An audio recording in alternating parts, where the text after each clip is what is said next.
Thank you, Mackenzie, for joining our audio experience today.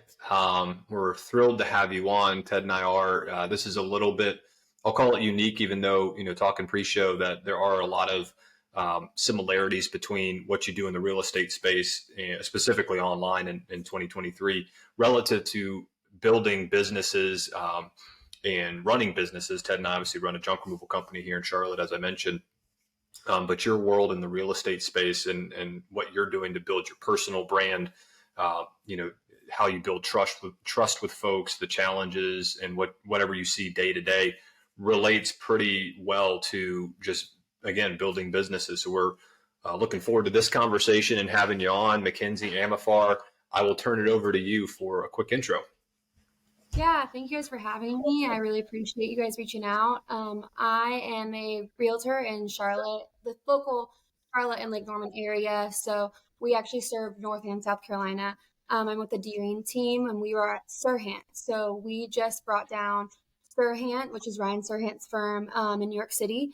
He was expanding to some other East Coast markets, and he asked our team to start the office down here. So we just did that. We launched in June of this year. So it's just been a few months now. Awesome.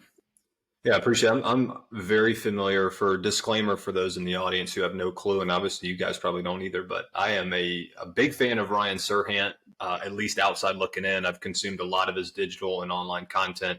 I love the fact, and actually Ted and I chatted about this fairly recently, but when we're trying to kind of strategize for how to grow and build Junk Raider, just what he was able to do and what you would consider, I don't want to put down any sort of market because we obviously operate in kind of a boring business as well with junk removal, but the real estate space has been around for forever, right? So it's not like he went and created a new market.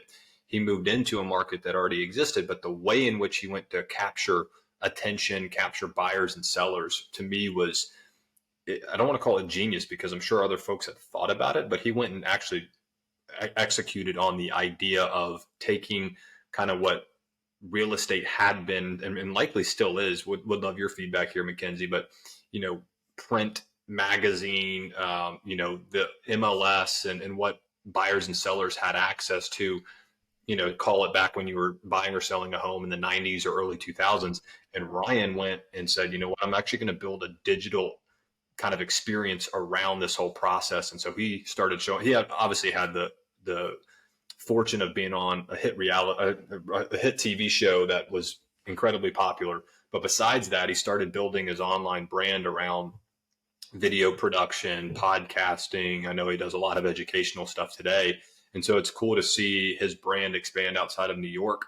Obviously, Mackenzie, you guys are very intimate with what's going on at Serhant and helping open up the Charlotte location. So I guess with that, if you could just give us an idea of just the real estate market in general, again, from the realtor side of the house, whereas us as consumers likely don't have the behind the scenes look day in and day out, but just a quick look at the real estate market from your eyes.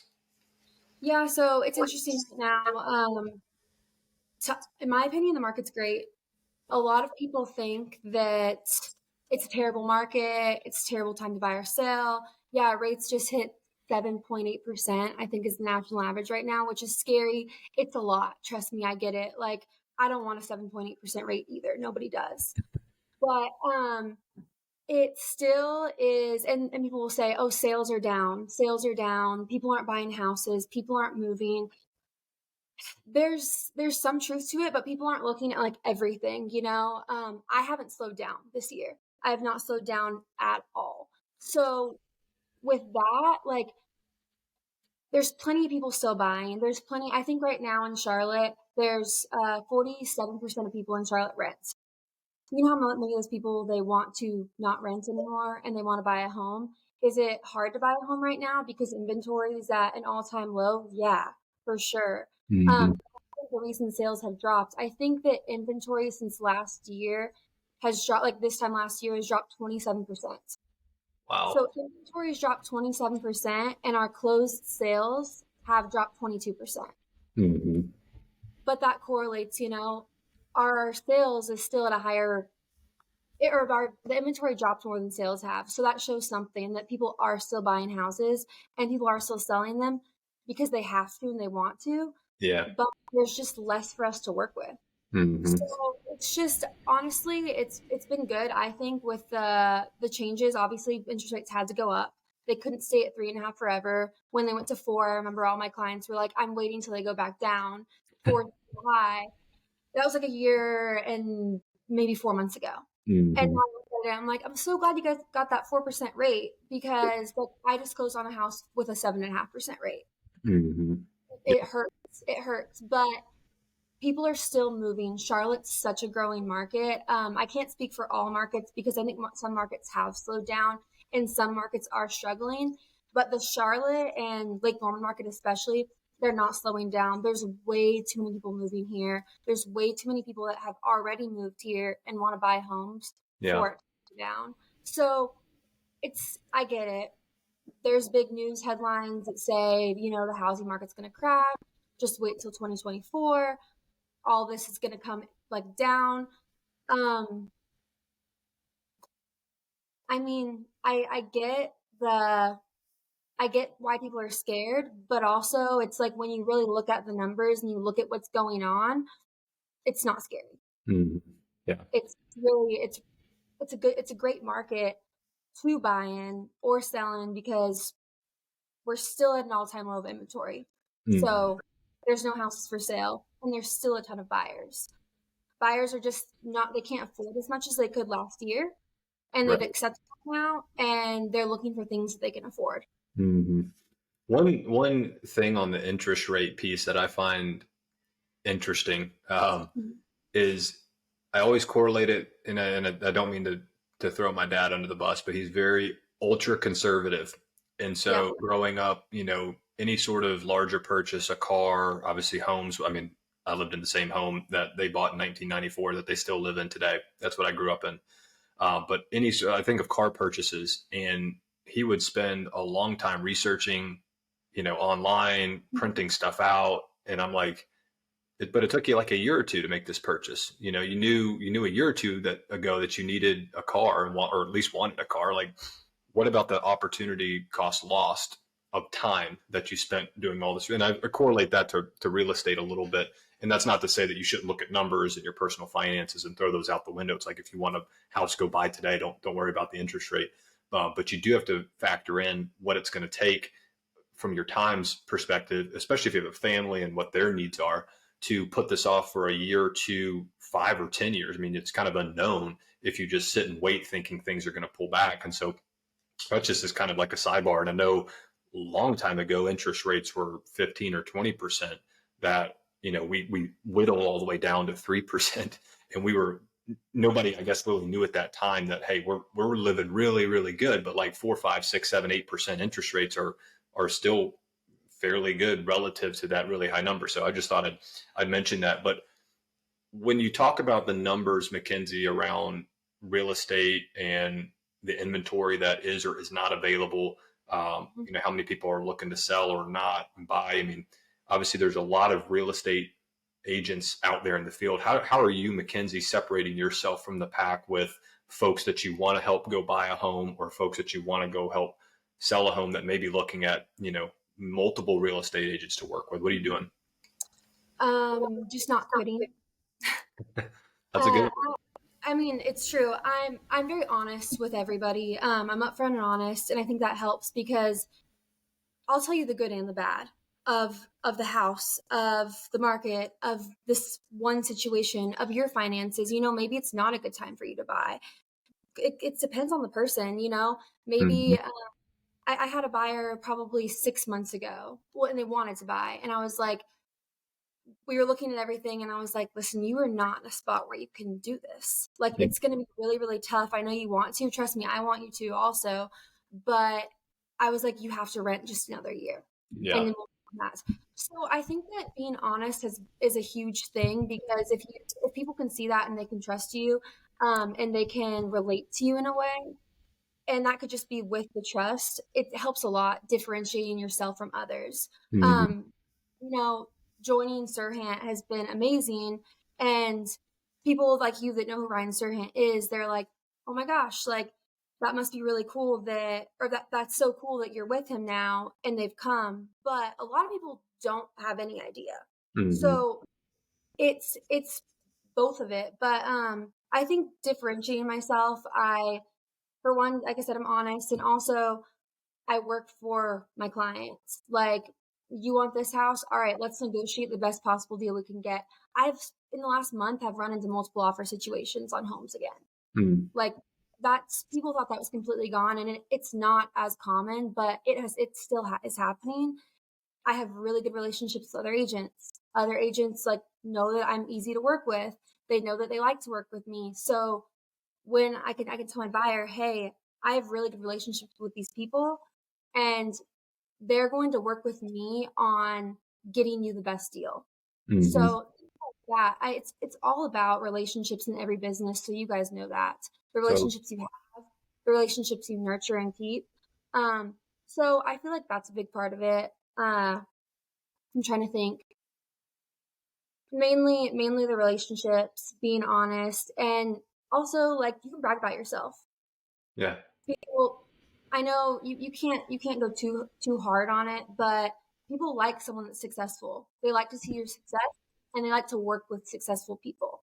yeah, that's true. So bragging on yourself in a humble way always helps, and there's nothing wrong with it. Ted, I don't mean to steal the show here. I got one more thing, but in the real estate transactions I've been involved with, there's always been real estate agents involved. I've never done like an off-market deal and try to do it on my own. And I tell folks all the time that like I don't think I ever would do a deal without a broker involved because there's so much to it. Not that I don't feel like my IQ level's high enough. It's very time consuming, and I don't know the space like somebody that commits their life to it. Right, this is what you do 100% of the time. Just like Ted and I run a junk removal company 100% of the time.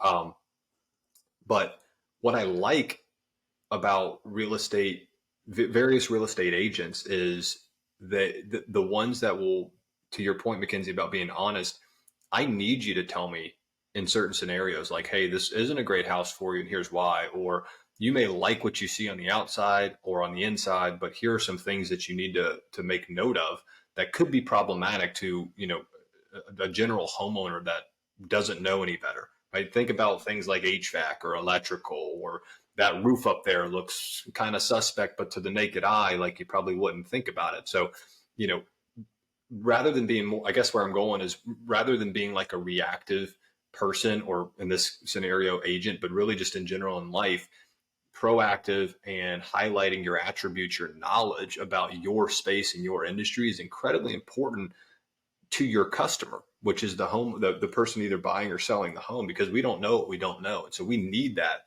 advisor, if you will, to help us through those processes. So again, no question there, but just thought I'd mention it. Ted, anything from your side?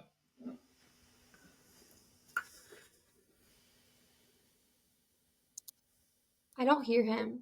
I think you came off mute and then went back on.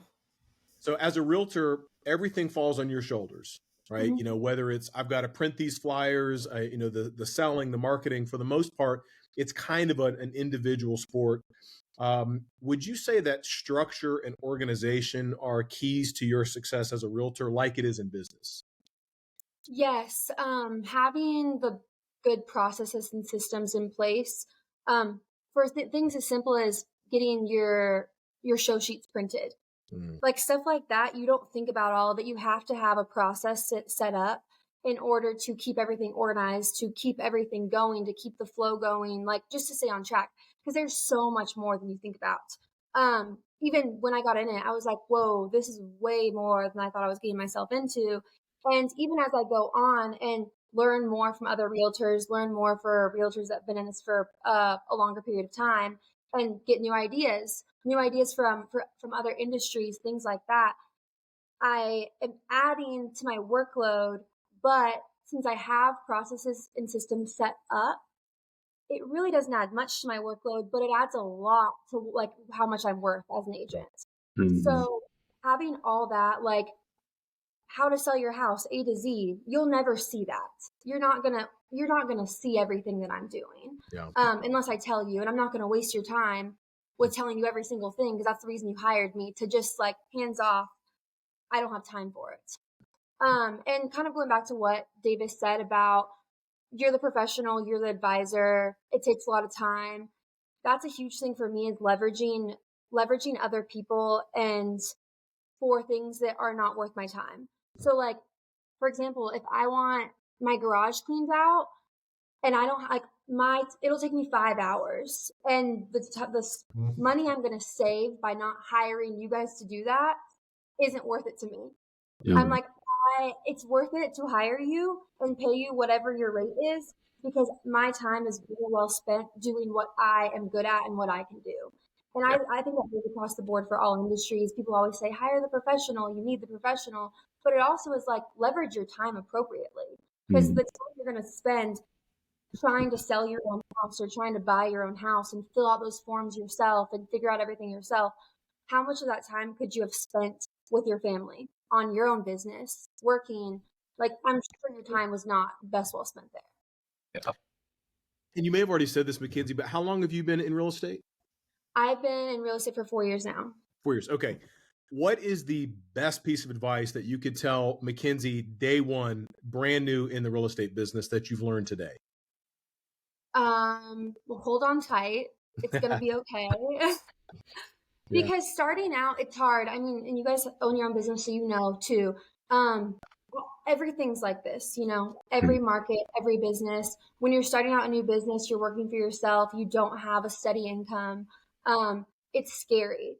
So especially when I first started, when I would have like a month or two, I wouldn't sell a house. I was like, oh my gosh, like I'm failing. I'm not successful. Like, look at all these other people. They're selling houses.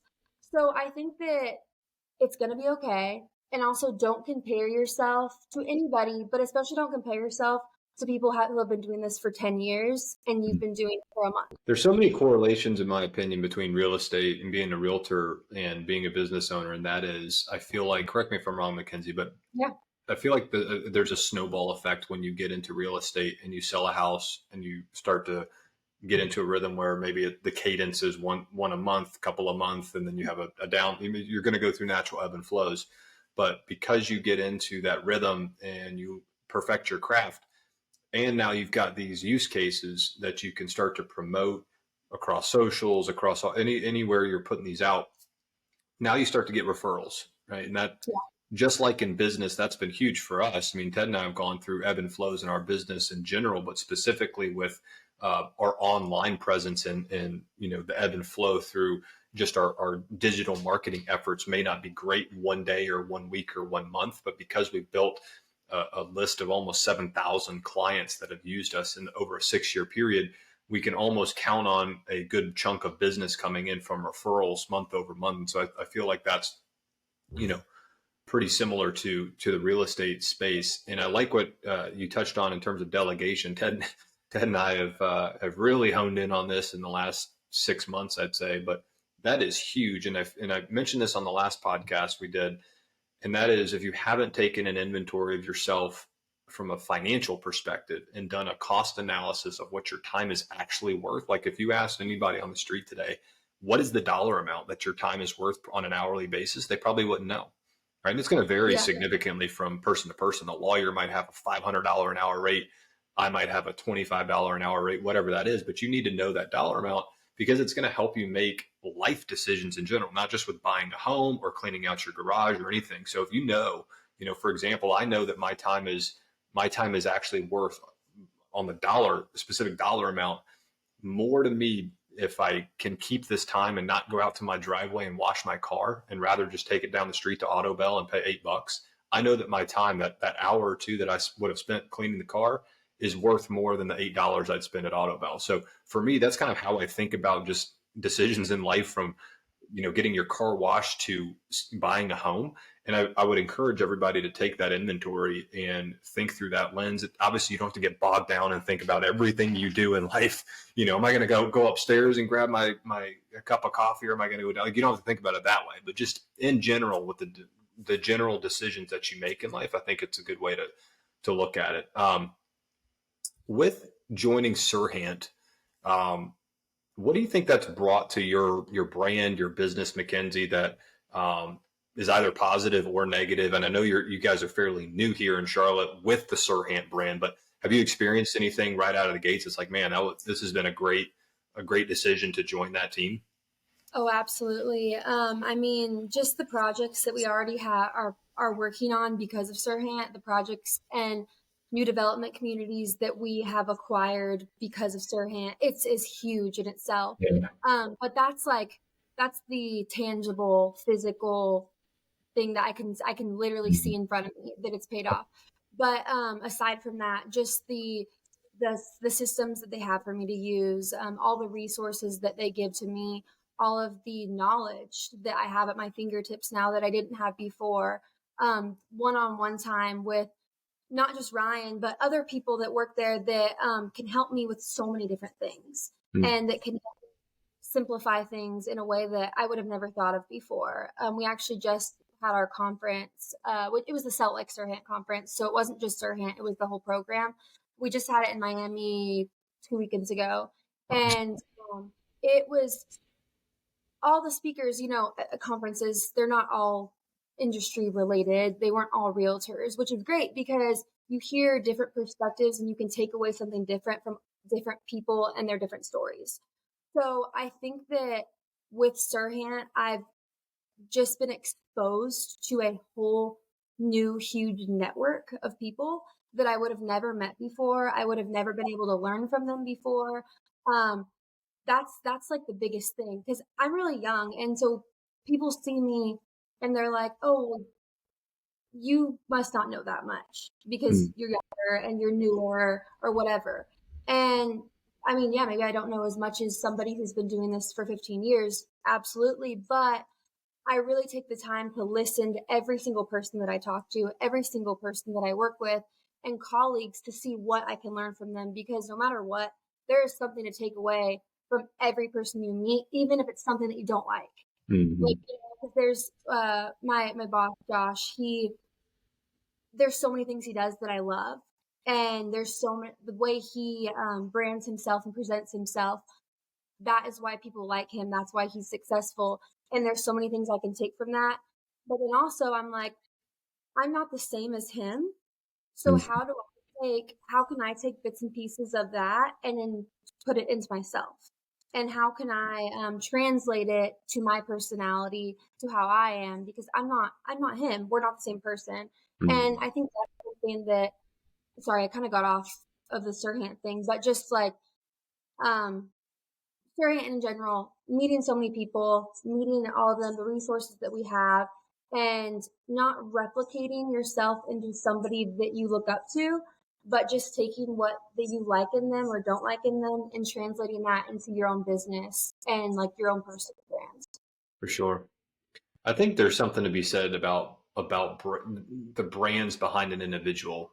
Mm-hmm. I know for me, if all things are equal, price, kind of what you're offering, so on and so forth, I will probably 99 times out of 10 go with the brand that I've seen before that I feel like I trust over the Mm-hmm. next guy who or gal who may be, you know, working by themselves or for a brand that I've never heard of. Um, it's kind of why folks, there's a large majority of folks that, if you own a Mercedes, they only get it serviced at the Mercedes dealership. Right? They're not going down the street to the local mechanic, even though they may specialize in Mercedes Benz and foreign cars. It's the feeling they get of, I took my car to the dealership, it got serviced the best way possible, and I like that feeling. And there's nothing right or wrong about it. It's just that's how a lot of humans go through life is we like to feel like we got the best service, even though we may under the hood not have gotten the best service. And I feel like, especially in the real estate space, knowing that Mackenzie is with Serhant, just that name is on there, right? And you're your own individual, of course, but what comes around that, and especially with somebody, I guess maybe in my generation who has followed Ryan Serhant for a while, and totally depends on who you are and where you're at in your stage in life. But for me, just seeing that name next to yours just gives it a sense of credibility, I guess, and knowledge, and the fact that you're going to take care of me as your customer. but also you're going to get out on the forefront of how to best market my home if I'm selling, or how to go find, homes that maybe meet my criteria that other agents may not be able to find just because they're not in that digital space as much. So no question there, but I think that's the brand behind the individual to me is incredibly important. Going off of what you just said about taking your car to Mercedes, and because that's what you trust and that's what you feel like is good, even though, yeah, maybe they're really messing your car up. Maybe that technician that was working on your car just started today. You don't know, but you feel like you're okay with your decision because you feel like it was the best decision. Right. And that's something that's like perception is reality. So Mhm. if I'm on my social media platforms and I'm saying like, real estate's great, I'm doing great, the market's great, all these things. If I keep saying that and saying that and saying that, and you believe me at all, or even maybe you don't believe me, but you keep hearing me say it, you're going to start to believe it. Yeah. That's another thing, is that when you are branding yourself and when you're using your social media platforms that are literally free to use, it's free Mhm. marketing, it's free branding. You can take that to make people believe whatever you want them to believe about yourself. Yeah. And because even if some of it's not true, which you should be true to yourself, but even if it's not, or even if you're, maybe you're talking as your future self to Mhm. you want to be better. So I'm talking as my future self. Perception is reality. There's so many people that I don't see for months. I will not see them for months, and I will go and see them and they'll be like, "Oh my gosh, you're killing it." And I'm like, I haven't talked to you in like 7 months. What do you mean? Yeah. And I don't even think about it sometimes. I'm like, oh my gosh, like they're seeing what I put Mhm. on social media. They're seeing my post. Yeah. That's why they're like, wow, you're this big person, whatever, and Mhm. things like that. So that's another thing to always consider, is like what you put out there is who people think you are. Yeah. So put things out there that you want people to believe, and control the narrative of like what you are and who you are. Yeah. Well, Ted, I don't know if you have anything else, but my last question, Mackenzie, before we Mhm. wrap up here from my angle would be just two-part question. What is your favorite social media platform in general for Mackenzie? And then what's been the most useful social media platform for you in your business? Both Instagram. Yeah. Um, I have not. I have TikTok. I don't use it how I should. That's something that I'm working on to like really learn how to use, because I know there's a market there and there's things I'm missing out Yeah. on. But it's tough to do all the things. You guys know, Mhm. Yeah. business when you're business owners, it's hard to do all the things. It's actually something I'm wanting to do, is like hire a social media manager, because like I said, leverage your time. Mhm. But Instagram for sure has been the most successful for me. Just not even from tangible sales. I definitely have had people reach out to me on Instagram and say, "Oh, I saw your page. You're a realtor, whatever. Can you sell my house? Can you help me Mhm. buy a house? I want to see this house. I post a listing. Can I come see this house?" I've met plenty of people from doing that, but it's also the name recognition, the brand recognition, the people that you just ran into 7 months later, and they think that you guys have been caught up for the last Mhm. Yeah. just because you've been putting yourself in front of them without even thinking about it. Mhm. Makes a lot of sense. Yeah. Ted, And anything else from your side? Oh, thanks, Davis. Yeah, I'm still here. Realtors are a lot like business owners in that you have to be on call virtually 24/7. Right? If we don't mhm. answer the call, no one else is going to. If we don't check up on the guys or check on our vehicles, no one's going to.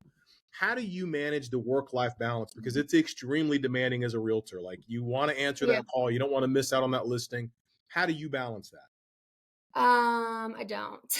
that? I feel I do, but I don't know. I think it depends per situation, per client.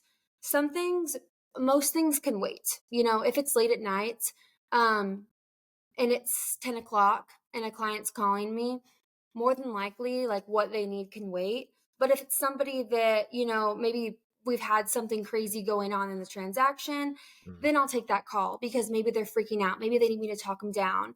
If it's something like that, okay. But I've learned to set a boundary with my time, especially mainly like late night time, because people will like when I first started, I would answer my call any time of the day, whenever, and it's like not worth it, because then the first time you do that, they start doing it every day. They Mhm. think, oh, this is okay. She told me this is okay.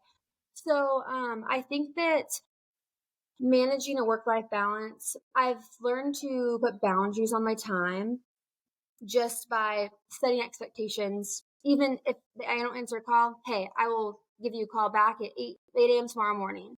And they may Mhm. say, it doesn't work for me. Okay, what time works? Yeah. So things like that, little things, it seems so small, but it's just acknowledging that you saw it and then moving on from there, because I can't be like bulldoze. And then those clients typically become the ones that bulldoze your time and take over your time throughout the whole anything else. Yeah. Mhm. Another thing I think is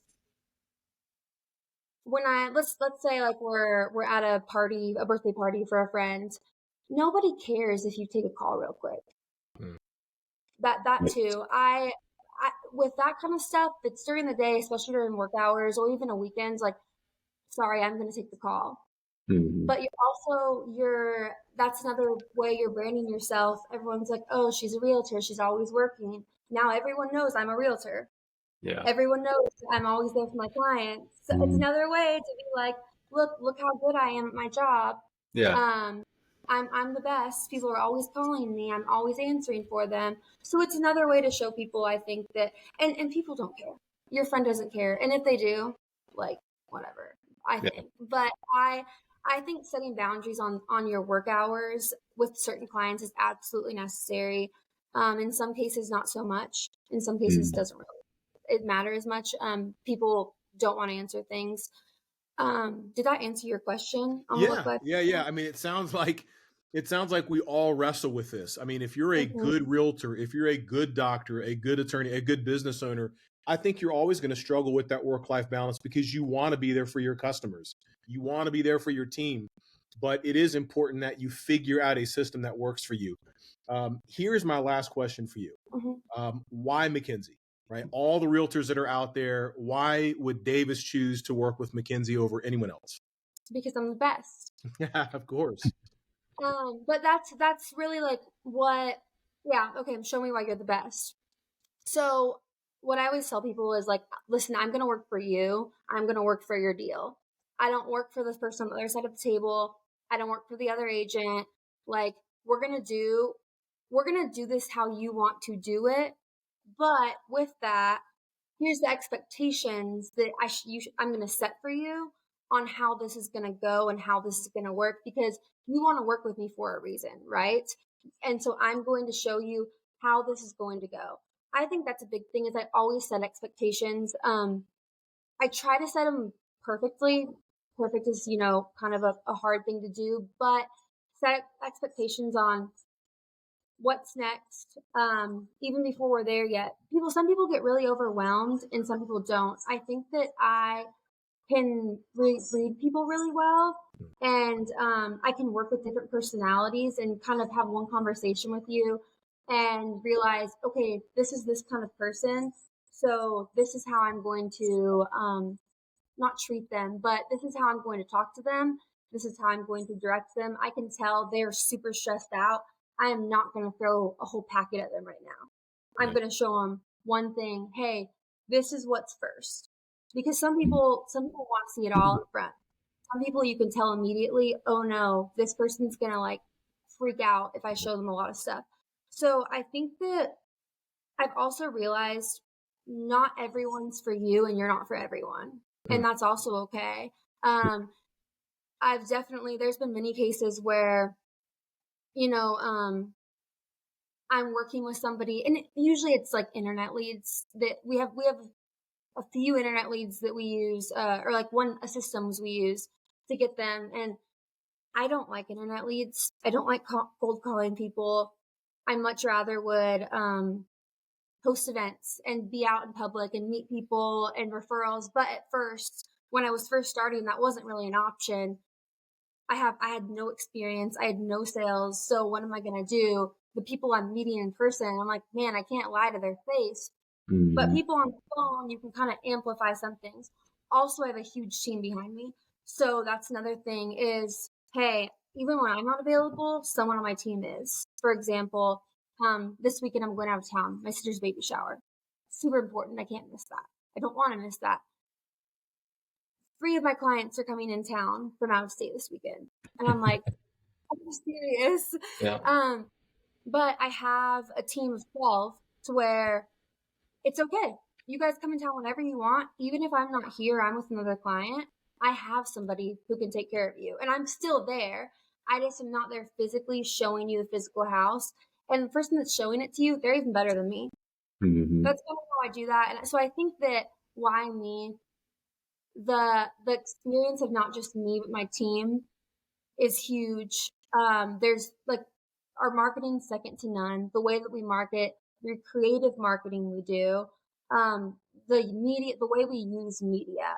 I mean, media is so huge now, but also media is not everything. Not all people are on social media. Most people are, but not everyone is. So you have to think of creative ways to go out into the public, to host events in different areas, maybe where you're selling a house. I have a listing in Gastonia right now.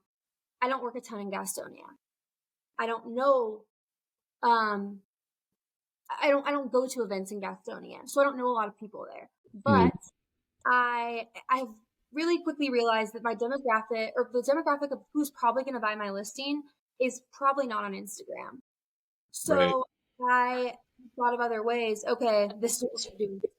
I can either lay down and give up, like most people are doing right now. That's what most agents are doing. They lay down and they give up because the putting it on MLS, sending an email blast, and posting on Instagram didn't sell the house. Mm-hmm. And they'll literally give up. Okay, well, I guess it'll just wait. We'll just wait. We'll just drop the price. Why are we going to drop the price? Like right now. We just put on the market a week. It's no one panic right now. So I will always work for my client and do things that the other agents won't do or don't even know how to do or think to do them. Mm-hmm. So that's kind of how I position myself to people or maybe it's somebody that they're thinking about selling. They have friends that are agents. Oh, I know a bunch of realtors. We all know a bunch of realtors. Everyone knows at least 5 realtors, especially in Charlotte. You have to, I feel like. So everyone knows a bunch.